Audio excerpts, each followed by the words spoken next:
আজকে হচ্ছে পাবদার পালা, তো আজকে করব সর্ষে পাবদা।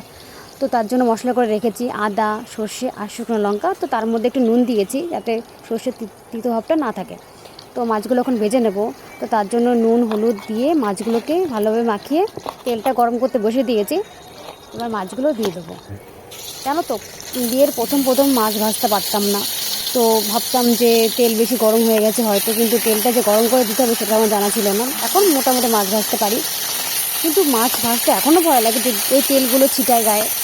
তো মাছ ভাজা হয়ে গেছে, ওই তেলে আলুগুলো দিয়ে দিচ্ছি। এবার সর্ষে পাবলিক তো কেউ আলু দেয় না, তো আমি দিই, আমার একটু আলুটা দরকার হয়, তো তার জন্য দিয়েছি। তো তোমরা এটা স্কিপ করতে পারো। তো আলুগুলোকে মোটামুটি লাল করে ভাজতে হবে। আলু ভাজা হয়ে গেছে।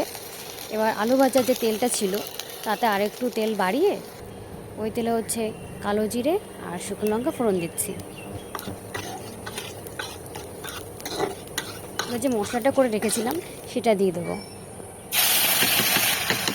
এর মধ্যে আবার বলে দিচ্ছি কী আছে, সর্ষে দিয়েছি, আদা দিয়েছি আর শুকনো লঙ্কা দিয়েছি, আর টমেটো দিয়েছিলাম, সেটা বলতেই ভুলে গেছি। এবার এর মধ্যে দেবো নুন আর হলুদ। তো ভালোভাবে কষিয়ে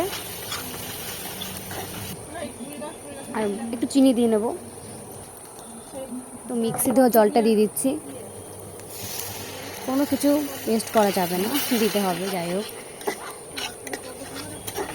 মোটামুটি কষানো হয়ে গেছে, যে জলটা একটু শুকাবে। জলটা শুকানো হয়ে গেছে, এবার আলুগুলো দিয়ে দিচ্ছি। এবার দিয়ে দিলাম জল, পরিমাণ মতো জল দেবে। আলুগুলো যে গলে সেই মতো জল দিতে হবে। এবার জলটা ফুটে এলেই আর আলুটা একটু হাফ সেদ্ধ হলেই মাছগুলো দিয়ে দেবো। বড় একটা পাবদা মাছ ছিল, তো সেটাকে কেটে 4 টুকরো করে নিয়েছি। দেখো রঙটা কত সুন্দর এসছে তরকারি। তো তারপরে হচ্ছে 4টে কাঁচা লঙ্কা দিয়ে দিলাম,